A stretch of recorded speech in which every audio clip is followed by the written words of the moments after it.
Alhamdulillah Rabbil Alameen wa salatu wa salamu ala Sayyidina wa Mawlana Muhammadin wa alihi wa sahbihi ajma'in. We are continuing our reading of Allama Iqbal's Reconstruction of Religious Thought in Islam, and last time we looked at the two fundamental or founding myths of Muslim modernism. Two founding myths of Muslim modernism. Those myths are, number one, this view that Islamic culture, philosophy, etc., had a huge influence on the European culture. And in fact, it is sometimes claimed that that's what actually helped to bring out the European culture from its dark ages.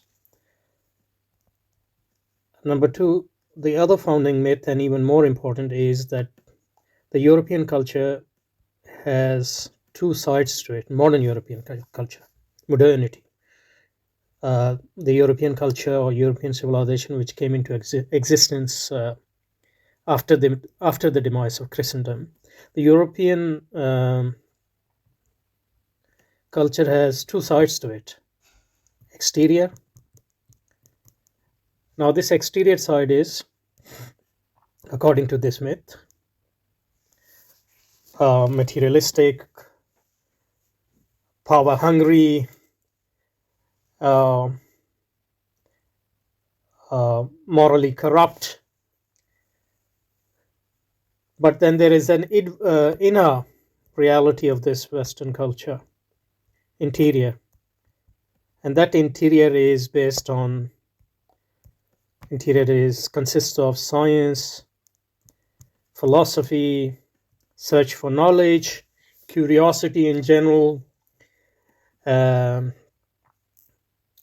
science and philosophy and knowledge, etc.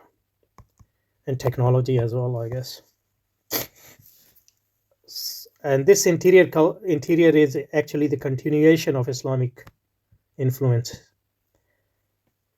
And this exterior is either the continuation of the pagan traditions or their exaggeration, and also an exaggerated reaction against the Christianity, which barred people from every sort of pleasure and all those things, which was anti-matter as such, anti-desire, anti-pleasure. So that was a unhealthy reaction to that unhealthy attitude of Christianity. And according to Allama Iqbal, what Muslims should do is to take up the interior of the Western culture, because it is their own lost tradition. But the fear is that they will be more attracted toward the exterior and they will ignore the interior. So that's the fear we should ward off, we should avoid. So we should avoid being dazzled by the exterior, which is just shallow, and go to the interior and inward reality of the European culture, which is all good. So this is the basic myth of Muslim modernism, that the essence of and the soul of the Western culture is actually very good, because in part, it is actually the continuation of the Islamic influences on Europe. And we should, try to relearn that tradition from the European, but we should try to unlearn and avoid the exterior. And we can do that because our religion is not like Christianity.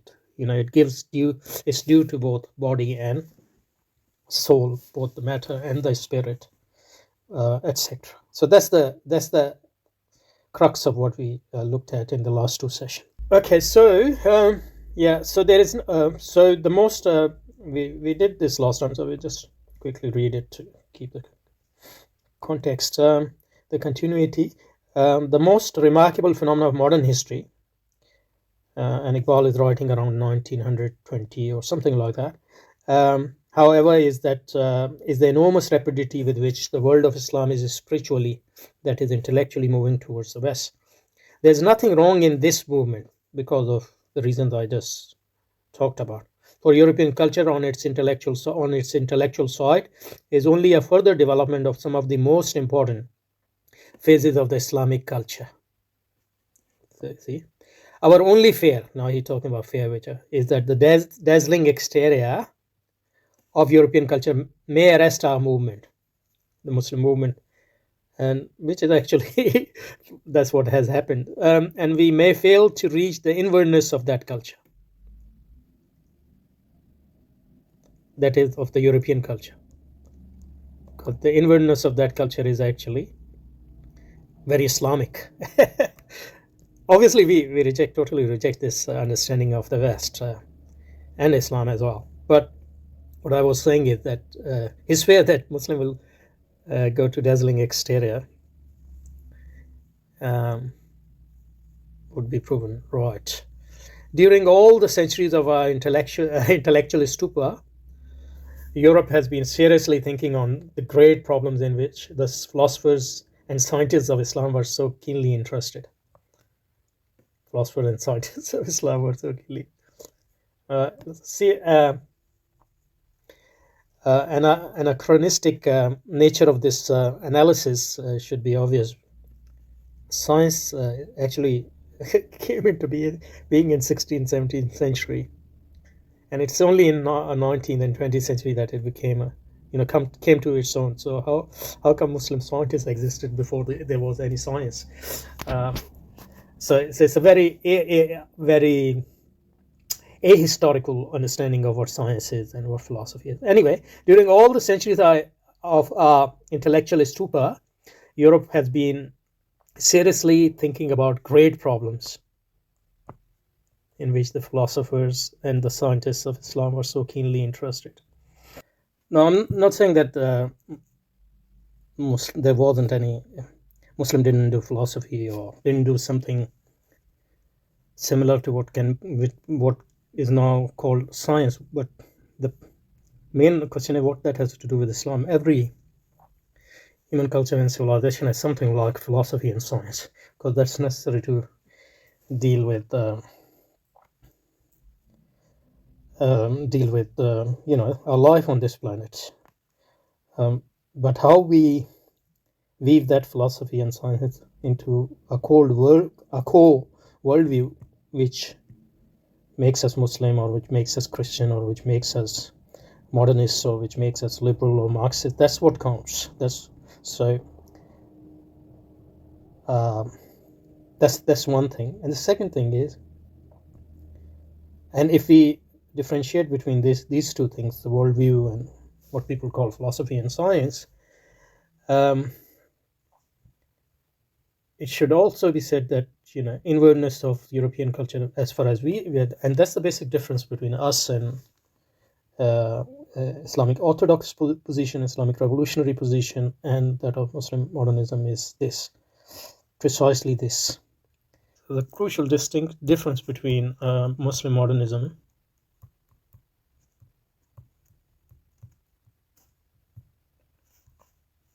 and Islamic position vis-a-vis the Western culture and civilization is this.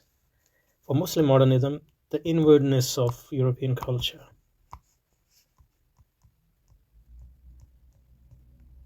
or its essence is Islamic,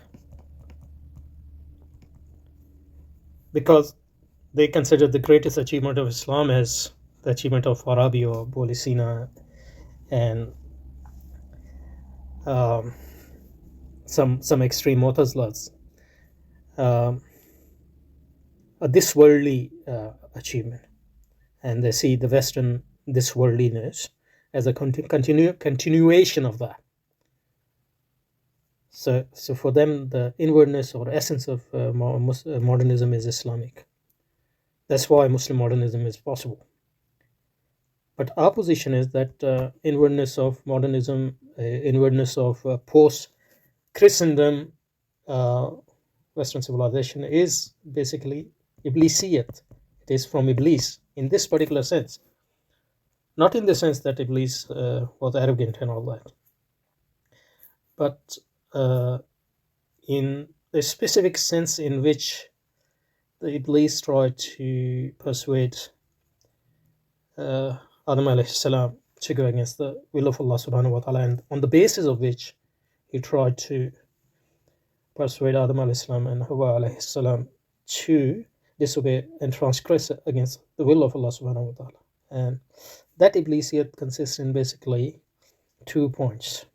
That Iblisi idea is clearly stated in Surah Taha, ayah 120. أعوذ بالله من الشيطان الرجيم فوسوس إليه الشيطان قال يا آدم هل أدلك على شجرة الخلد وملك لا يبلى. So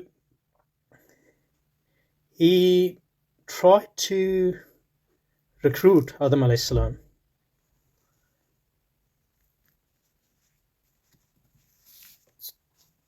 ask him to transgress the will of Allah subhanahu wa ta'ala, because Allah subhanahu wa ta'ala had asked him not to go near to that tree. But the important thing is the characteristic of that tree. What is that tree about? People talk about the tree and eating the fruit of that tree, and that's a transgression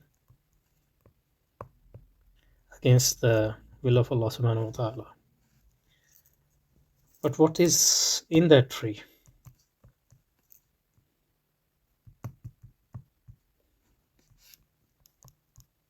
What is in that tree? There are 2 things he mentioned to Adam alayhi salam in order to persuade him to eat the fruit of that tree.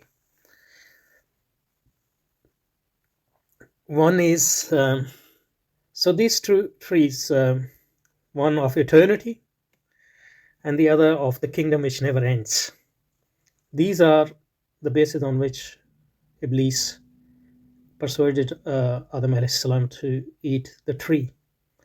In Tafsir al-Muyassar it says فَوَسْوَسَ الشَّيْطَانُ لِآدَمَ وَقَالَ لَهُ هَلْ أَدُلُّكَ عَلَى الشَّجَرَةِ إِنْ أَكَلْتَ مِنْهَا خُلِّدْتَ فَلَمْ تَمُتْ وَمَلَكْتَ مُلْكًا لَا يَنْقَضِي وَلَا يَنْقَطِعُ. So if you eat this tree, you would become eternal and you will never die. And you will inherit a kingdom which will never diminish and which will never discontinue. Kingdom of ends, or Marxist utopia or liberal utopia. These are the bases of them. In that sense, we say that the modern post-Christian, modernist, humanist civilization is an Iblisi project, and its core is Iblisi because it's based on these 3 Iblisi idea: transgression. That's what we call freedom, and that freedom is realized in the dream of eternity, whether it's the individual eternity and conquering the death through science and technology, whether at the individual level or species level, and the kingdom which never diminishes and which never ends, and that's the kingdom of end, the kingdom of ends, which Kant talks about, and which is inherited by either Marx's idea of communist utopia or liberal idea of America-like utopia or dystopia, whatever you want to call it. So that's the basis of Iblisi project. So that's the basic difference between us and Muslim modernists. So for the Muslim modernists, the essence of West is Islam. Of modernity is Islam. Only its exterior is a bit corrupt. For us, Islamic position is that the modernist essence of modernity is Iblisiyat. Iblisiyat in a specific sense that it is based on the idea of transgression against Allah subhanahu wa ta'ala and its will, and that's what freedom is. Second, it realizes freedom through seeking eternity, trying to conquer death and contingency. These are the key projects of both liberal and Marxist ideologies, and eternity, whether you talk about individual level or species level. And third core of this is the kingdom of ends, the kingdom which never diminishes, where the sovereignty of humanity never diminishes and never discontinues.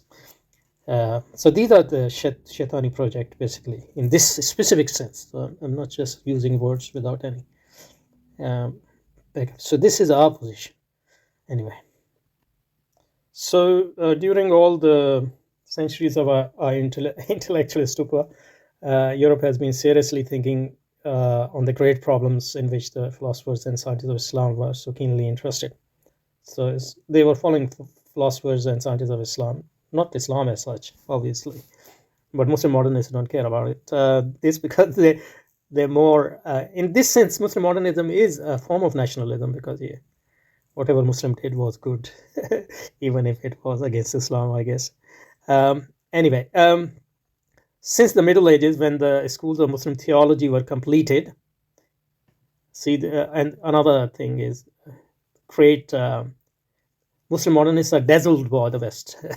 Since the Middle Ages, when the schools of Muslim theology were completed, infinite advance has been taken place in the domain of human thought and infinite. How can there be infinite advance? So that's sort of, I mean, Iqbal, and this is from Iqbal, who actually, in his poetry and criticized Western civilization very perceptively at times. So he knows the West, and he's so much in awe of the West since the Middle Ages, when the schools of Muslim theology were completed.